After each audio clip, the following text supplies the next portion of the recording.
4. A mensagem do escritor. 1. A escrita, instrumento de progresso espiritual. A cada um de nós, a verdade aparece por clarões, mas nosso espírito recai quase imediatamente em seu estado natural de inércia e obscuridade. Sentimos-nos, então, como que abandonados, e o esforço doloroso que fazemos para reencontrar a luz perdida revela-nos tão somente a nossa impotência. No entanto, se conseguimos captar essa luz pela escrita, tornamo-nos capazes de reanimá-la quando ela parecia extinta. Existem momentos privilegiados em que a verdade passa diante de nós e nos roça, para logo escapar. A escrita nos permite fazê-la renascer indefinidamente. Mas a escrita tem outras vantagens, tal como a fala, e melhor do que a fala, permite que o pensamento, ao se expressar, se realize.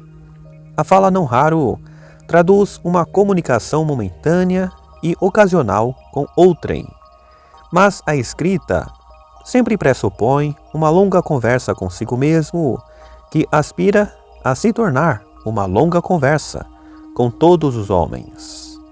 É preciso que nela exista suficiente riqueza e profundidade para que permaneça verdadeira para além das circunstâncias em que nasceu.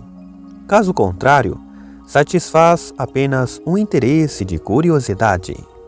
Um livro não deve distrair-nos, fazendo-nos passear por lugares do tempo e do espaço que nos são estranhos, e dos quais retiramos nosso pensamento tão logo a leitura termina.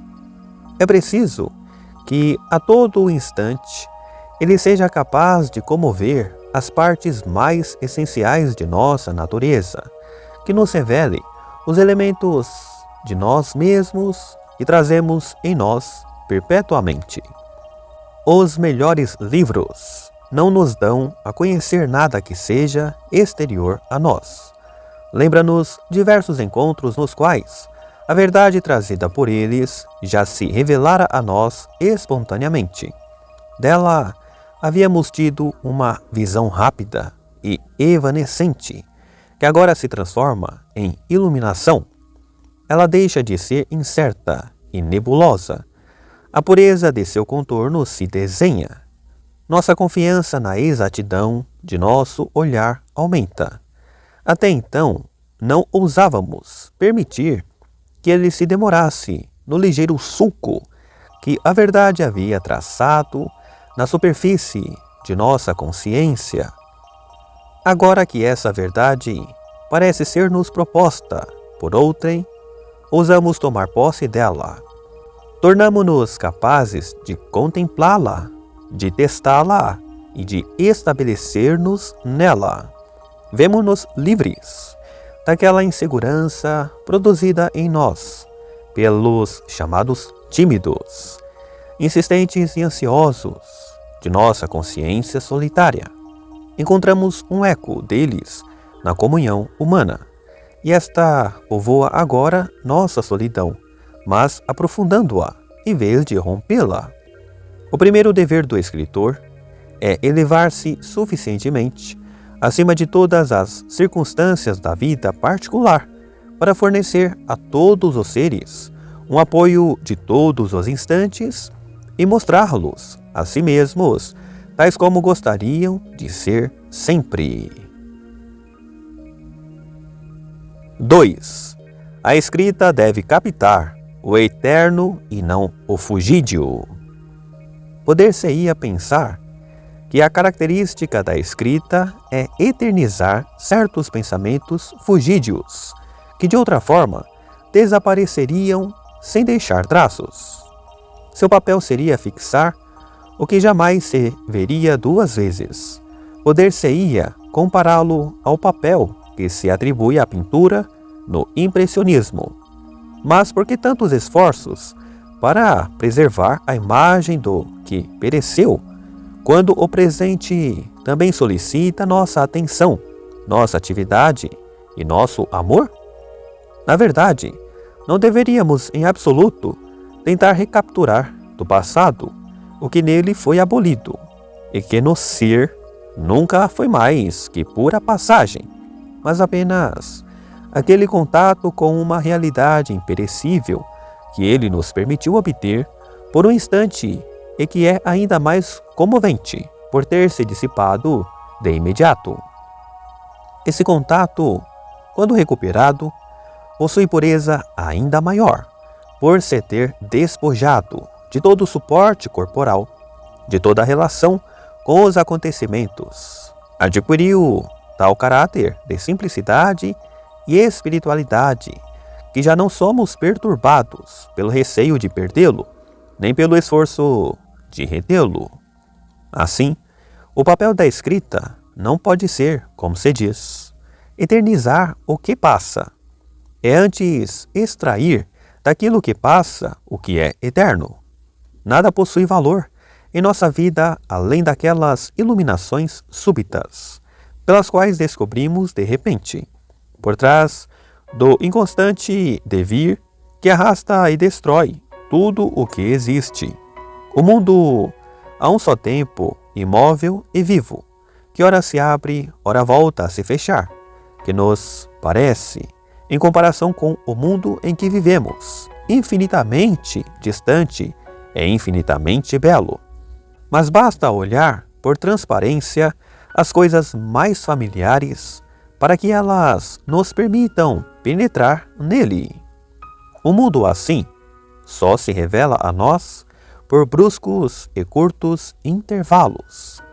E embora ele seja eterno, é não raro nas modalidades mais fugídias de nossa vida que percebemos melhor sua presença, pois ele sustenta tudo o que existe no tempo, mas ele próprio não desce para dentro do tempo. O papel da escrita é permitir que reencontremos o caminho para ele. Se cumpre sua função, que é a de salvaguardar na memória os bem-aventurados momentos em que nosso pensamento logrou penetrá-lo. Deve franquear-nos o acesso a ele também, quando a matéria nos oprime e o tempo nos dispersa. É muito verdadeiro dizer, portanto, que a escrita não tem por objeto preservar o que passa, mas antes abrir nosso olhar no próprio interior do que passa para o que não passa.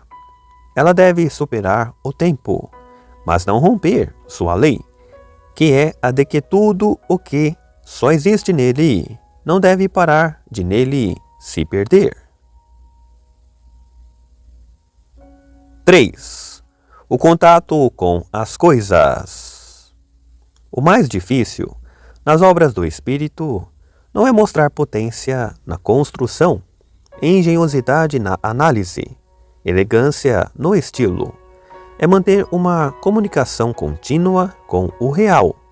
No entanto, as ideias têm um jogo espontâneo e as palavras um movimento próprio, que seduzem os mais prudentes e lhes fazem, por vezes, sair do chão.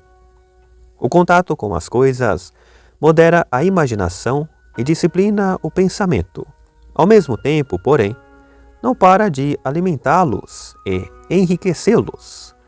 As obras produzidas por uma meditação solitária têm com frequência grandeza e potência, mas uma grandeza e uma potência que manifestam o cume que o indivíduo alcançou pelo esforço de seu gênio próprio.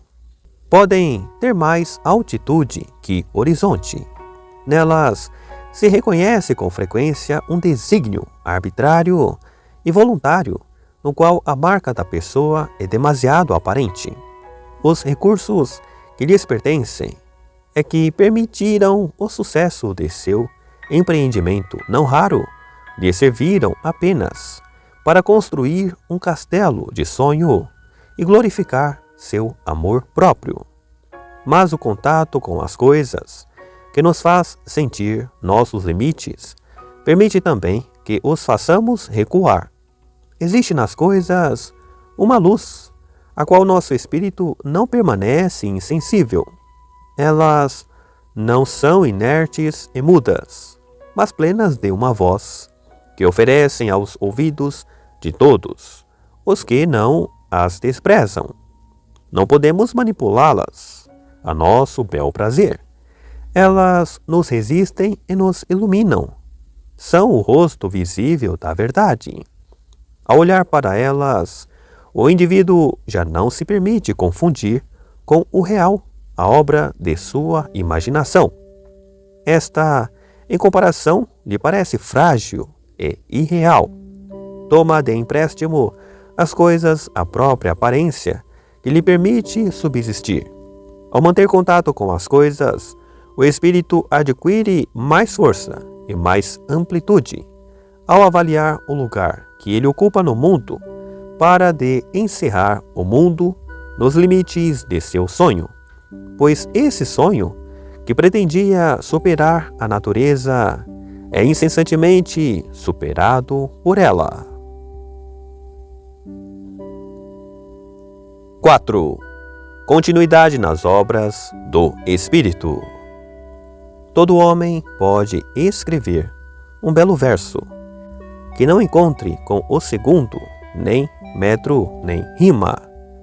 Todo homem pode encontrar um belo pensamento que não lhe proporcione apoio nem eco.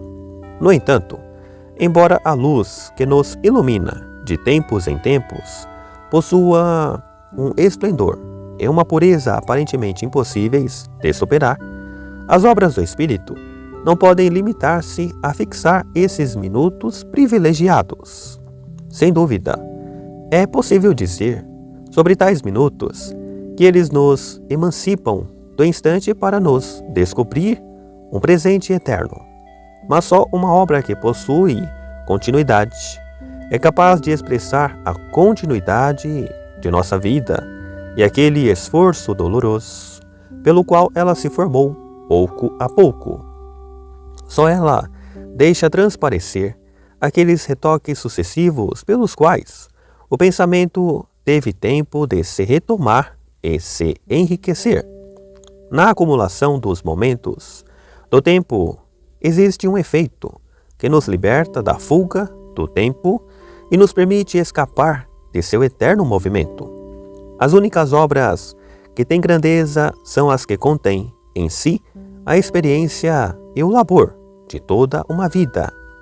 Todo homem viveu alguns momentos de exceção nos quais, seja em contato com outro espírito, seja numa iluminação solitária, se elevou acima da sequência dos acontecimentos, bem como do transcurso passageiro de seus próprios estados, nos quais alcançou sem esforço aquele cume que se crê haver sempre conhecido quando nele se está, que torna infeliz quem dele sai e no qual se experimenta, no sentido radiante de estabilidade e certeza, a alegria de participar do desígnio secreto da criação. Mas esses momentos bem-aventurados não têm entre si ligação alguma. Assemelham-se a lampejos que se apagam e se acendem sem obedecer a nenhuma lei. Suas aparições sucessivas são separadas por grandes intervalos de sombra. Nunca se tem certeza, a cada vez, de que não se desvanecerão para sempre. Uma grande obra exige a colaboração de todas as nossas potências espirituais. Quer que façamos um esforço para reter e reunir todas as partículas de luz que o destino nos distribui com intermitente generosidade, existe a aniquilação e ao esquecimento pela arte invisível que as organiza. A harmonia que aí reina é feita de um sem número de pinceladas sucessivas, pacientemente, acrescidas umas às outras. No entanto, é um pensamento pessoal que nelas introduz a unidade. Esse pensamento não se evade em absoluto do tempo, antes o domina. reunindo num único feixe todos esses traços dispersos. Toma posse do que se modifica, impõe-lhe sua marca e confere-lhe aquela imutável presença na qual o espírito realiza sua única estadia. Uma grande obra capta todas as claridades que o olhar pode apreender, dá-nos delas um arranjo permanente, transforma-as em membros de um corpo de luz que possui a um só tempo a unidade e a vida. 5. A escrita, mais secreta que a fala. Disse que a alma é visível no olhar, mas é na invisibilidade das palavras faladas que ela torna sensível para o outro aquela atividade transitória, pela qual descobre sua própria natureza, ao formá-la pouco a pouco. O olhar não obedece à vontade tão docilmente quanto a fala. Revela, sem que o imaginemos, nossos sentimentos e nossos desejos. Mas pela fala, o ato vivo do pensamento se expressa à medida que se realiza.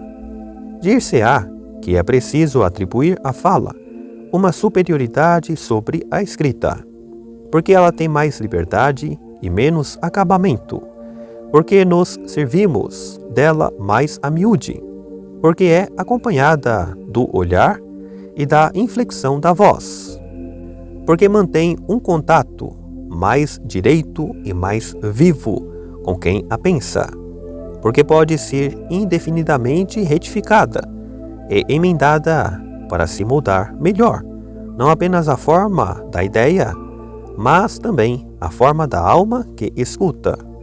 Porque, enfim, não é obra da solidão, como a escrita, mas de um acordo que se busca entre seres separados? Compreende-se que, não raro, se deseje reencontrar, pela escrita, alguns dos efeitos da fala. Quando escrevo, o leitor já deveria estar tão perto de mim que eu sentiria sua presença e ele sentiria que lhe falo. Mais do que isso, a fala obedece com frequência a uma inspiração mais premente que a escrita. Quando estamos sozinhos, a inspiração nem sempre irrompe com tanta força. Já não encontra eco para redobrá-la e sustentá-la. A escrita não nos mostra tão diretamente sua ação sobre outrem. Não cria com o outro uma comunhão atual e sensível. Por isso, às vezes, se lamenta que não se possa fixar a fala pela escrita. Mas existe aí uma espécie de engodo, porque estando o interlocutor ausente, ela já não encontraria o mesmo prestígio. É que o homem que escreve escuta um Deus diferente do Deus do homem que fala, um Deus mais oculto. Busca despertar no leitor potências mais profundas que as da vida comum. E quando nos alcança, mais eminentemente, é com palavras tão silenciosas que até parece que se cala. A rusticidade do som persiste mesmo nas falas mais delicadas, mas ele está tão velado na palavra escrita que mal percebe. O ideal da escrita é colocar-nos na presença do pensamento nu. O movimento ou o fogo do olhar traem o ouvinte atento. No leitor, porém, o olhar do ser inteiro está voltado para o interior. Parece por vezes que o pensamento nele se insinua sem intermediação do corpo. Escrever um livro é dizer a si mesmo os próprios segredos, mas por meio dele, o leitor deve pensar que descobre os seus. Por isso, os melhores livros, os que melhor revelam o leitor a si mesmo, não raro desnorteiam os que acreditam conhecer o autor. 6. Diálogo entre autor e leitor. É mais emocionante encontrar, num autor, os sentimentos que experimentamos em segredo do que os que manifestamos, os que existem em nós, em semente, mais do que os que já brotaram. As obras do Espírito têm por objeto o mundo que trazemos em nós e que costuma ser invisível aos nossos olhos. O autor que o revela a nós estabelece conosco de saída uma intimidade misteriosa. No entanto, não ofende nosso pudor, nem adquire sobre nós direito algum, pois não força nosso consentimento. As descobertas que fazemos ao lê-lo parecem vir de nós mesmos, e ficamos-lhe reconhecidos por haver provocado esse abalamento pelo qual descobrimos, no fundo de nossa natureza, tantas riquezas ignoradas. Tudo o que se escreve é um diálogo consigo mesmo, isto é, com os outros homens. Falamos com eles, desejamos persuadi-los, e não prosseguiríamos por muito tempo no caminho se a cada passo não se ouvissem suas respostas mudas. Elas mantêm e renovam indefinidamente o movimento de nosso pensamento. Envolver a personalidade inteira naquilo que se escreve não é ser orgulhoso, é ser forte. Mas atribuir sempre aos outros os erros de interpretação que se podem cometer é sim ser orgulhoso. É quase certo que o primeiro erro foi nosso. O público e a crítica, ao buscar compreender-nos, colaboram conosco. É preciso mostrar-lhes reconhecimento. Retribuem-nos o esforço que fizemos. Acrescentam o seu. Devemos-lhes o fato de nos haver esclarecido sobre o que deveríamos ter dito e, algumas vezes, sobre o que deveríamos ter pensado. No pensamento mais puro se escondem algumas sombras. Ele é formado por diferentes raios de brilho desigual. O que ele encerra de mais vivo nem sempre foi alcançado, pois nenhuma ideia nos pertence. A mais humilde ainda ultrapassa a acuidade de nossa visão, e ao se fixar nela, o olho alheio sempre acrescenta ao conhecimento que dela tínhamos. Assim, sucede que as interpretações, que parecem contradizer-se, se completem e correspondam no mesmo horizonte banhado com a mesma luz. Há perspectivas mais ou menos felizes, há olhares mais ou menos penetrantes. Quem consome sua vida escrevendo pode carecer de amigos reais, mas não para de enviar mensagens a amigos desconhecidos. Os ecos que recebe podem por vezes parecer-lhes um pouco rudes, e ele deve conformar-se com nem sempre conhecer as respostas mais puras, que costumam ser as mais silenciosas. 7. O sucesso e o fracasso. O elogio pode dar confiança e força, despertar a atividade, tirá-la do isolamento e dar-lhe o apoio da comunhão humana. Mas essas vantagens são rapidamente perdidas, e mais que isso, porque ao desfrutar do elogio, o amor próprio se fecha em si mesmo e de novo se separa. Seguros da potência que existe em nós e que foi confirmada pelo sucesso, nela repousamos. Então ela nos abandona, porque só pode ser mantida e até existir se a cada instante nós a obtivermos por uma vitória sobre nós mesmos. Os sucessos de opinião e os sucessos do espírito nem sempre se acompanham, podem até excluir-se. Os homens que têm mais sucesso no exterior são, não raro, os que experimentam mais miséria no interior. É verdade que costumam enterrá-la em sua alma mais secreta, mas não existe sucesso visível se não seja mais grave que um fracasso, seu coração não fica satisfeito. É verdade que os fracassos, ao refriar o desejo de sucesso, podem dar-lhe mais acuidade e amargor. O escritor cede então ao aguilhão da vaidade ferida e busca uma desforra no próprio sentimento da injustiça de que se acredita vítima.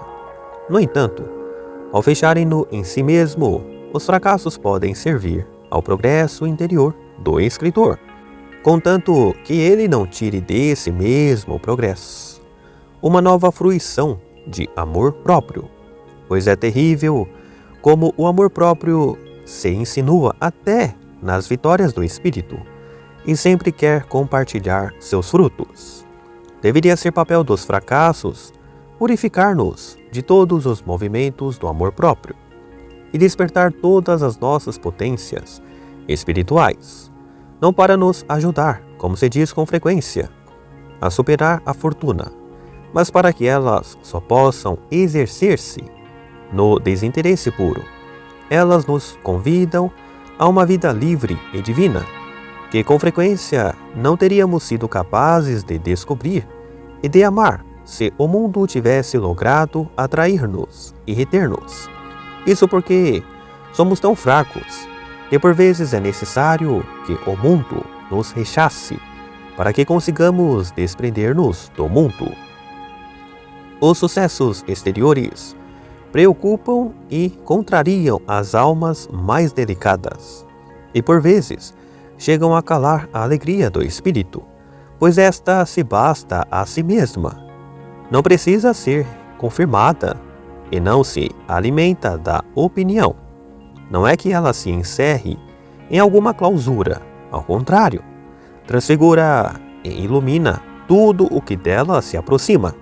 Sua ação é uma ação de presença sempre próxima e natural, inocente e ignorada pelo amor próprio, que não sonha em se apoderar dela, nem em se queixar por ser vencido. Nosso brilho espiritual é proporcional ao nosso poder de solidão. É preciso que ele se imponha a todos os ecos do exterior. Torna-se, então, a mais pura de todas as mensagens, a mais imaterial e a mais eficaz. É quando um livro não alcançou celebridade, ou quando a atravessou e superou, que chega a criar, entre um pequeno número de espíritos, a comunicação mais desinteressada e mais perfeita. 8. Inveja dos vivos e dos mortos.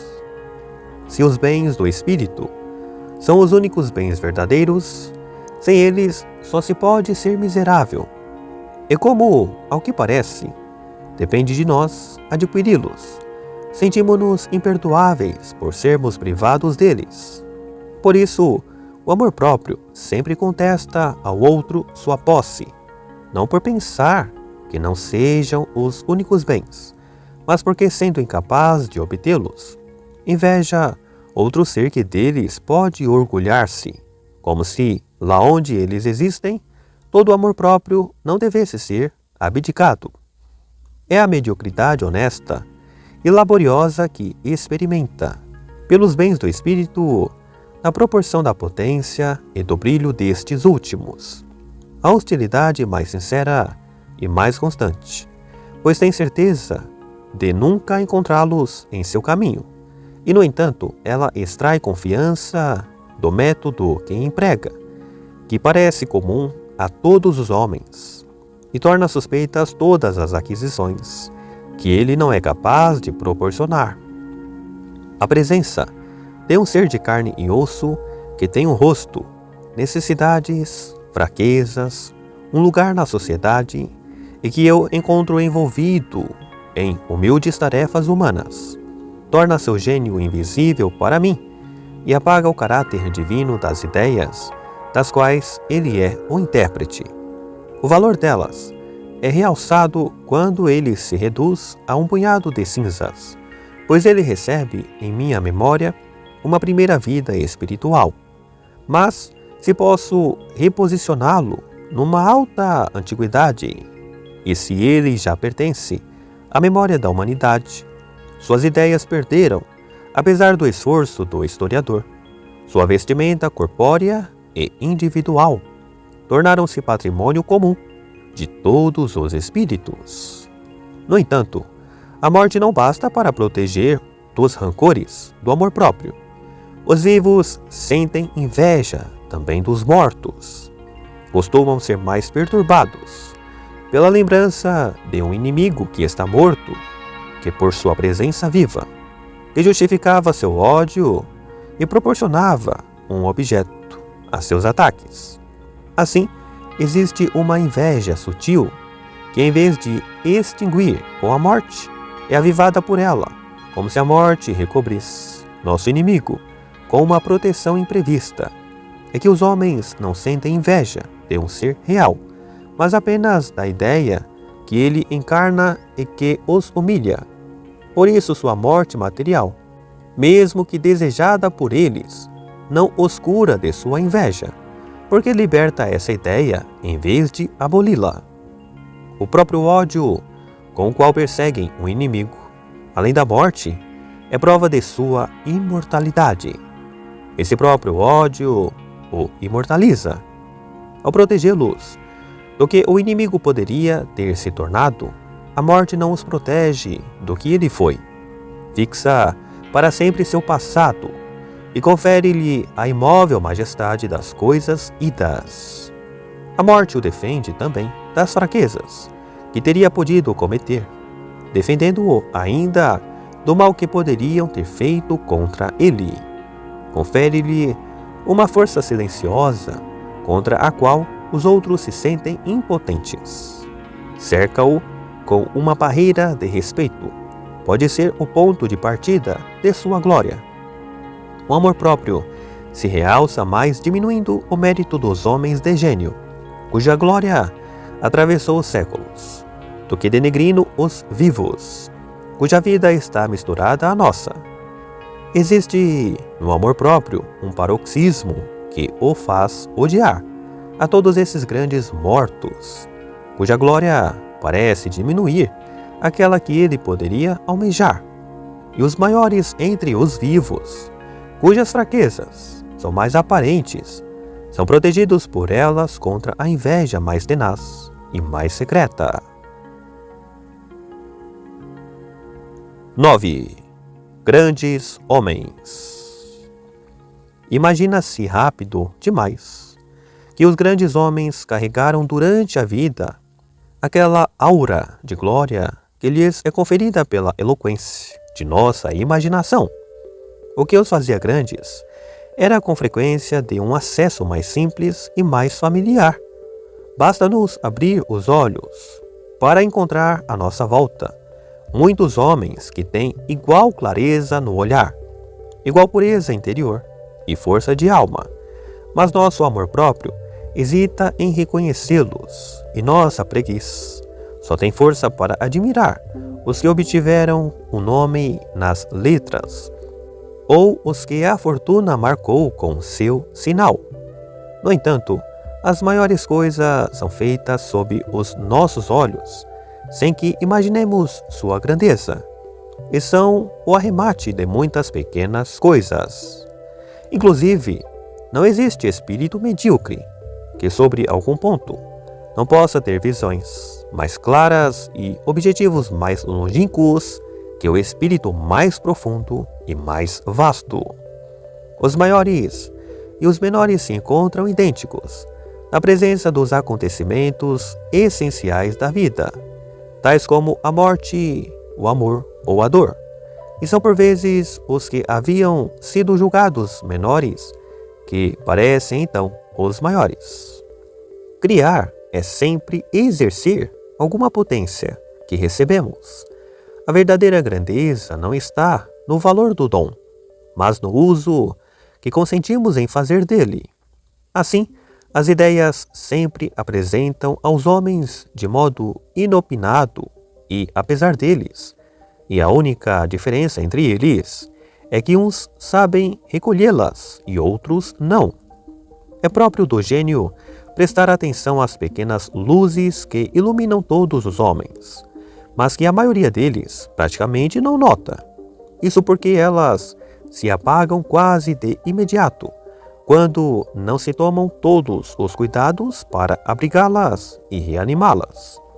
Mas também acontece que a grandeza se revele a nós de uma só vez e nos incline, por assim dizer, diante dela. Isso ocorre quando descobrimos um ser que é grande somente pelo que é e não pelo que faz. Um ser que, por meio de todos os objetos aos quais se aplica a sua atividade, se relaciona apenas com o todo. Tudo o que retemos de tal encontro é a revelação de um mundo mais real do que aquele onde vivemos habitualmente, e no qual esse ser, que é grande, parece viver todo o tempo. Mas então, ele nos parece capaz de bastar-se a si mesmo, e pensamos que na multidão indiferente, ele só pode distinguir servidores e testemunhas, que não precisa de amigos, visto que desfruta sem intermediário da verdade e do bem. Que poderia ele pedir a outros seres que possuem menos que ele próprio? Dir-se-á que seu dever é fazer que outros participem dos dons que recebeu? Mas ele não recorreu, para isso, a vontades particulares. Sua simples presença tem um efeito melhor e mais seguro. Ele atrai para seu entorno, portanto, um círculo de espíritos atentos que dele aurem como de uma fonte que nunca se esgota. No entanto, é seu destino dar-lhes, sem conhecê-los, não fazer diferença entre eles, não conceder a nenhum deles o menor privilégio, calar entre eles qualquer suspeita de inveja e suscitar neles o sentimento de admiração que circunda sua solidão e a consome. 10. Servir a seu próprio gênio. Toda a infelicidade dos homens vem de que não existe nada mais difícil para cada um deles do que discernir seu próprio gênio. Quase todos o desconhecem, desconfiam dele, são ingratos para com ele, empenham-se até em destruí-lo para colocar em seu lugar uma personalidade de empréstimo que lhes parece mais espetacular. Todo o segredo da potência e da alegria consiste em descobrir-se e em ser fiel a si mesmo, tanto nas menores coisas como nas maiores. Até na santidade, trata-se de realizar-se. Quem desempenha melhor o papel que é o seu e que não pode ser desempenhado por nenhum outro, é também o mais afinado com a ordem universal. Ninguém pode ser mais forte nem mais feliz. Toda a nossa responsabilidade recai, portanto, sobre o uso das potências que nos pertencem exclusivamente. Podemos deixar que se percam ou fazê-las frutificar. Assim, nossa vocação só pode ser mantida se permanecemos perpetuamente em seu nível, se nos mostramos sempre dignos dela. O papel de nossa vontade é mais modesto do que imaginamos. É apenas o de servir a nosso gênio, o de destruir diante dele os obstáculos que o freiam, o de fornecer-lhe incessantemente um novo alimento, e não o de modificar seu andamento natural, nem o de imprimir-lhe uma direção escolhida por ela.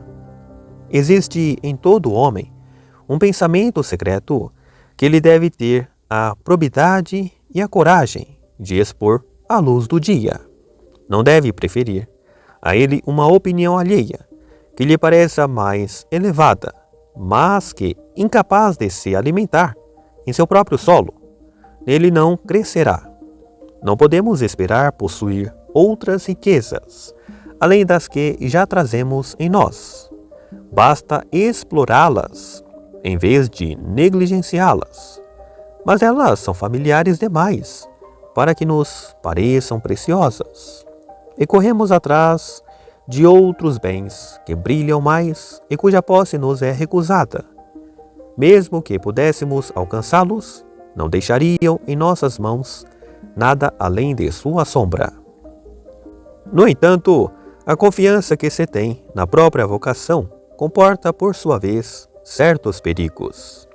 Minha vocação não está feita de antemão. Cabe a mim fazê-la. Preciso saber extrair de todos os possíveis que estão em mim o possível que devo ser.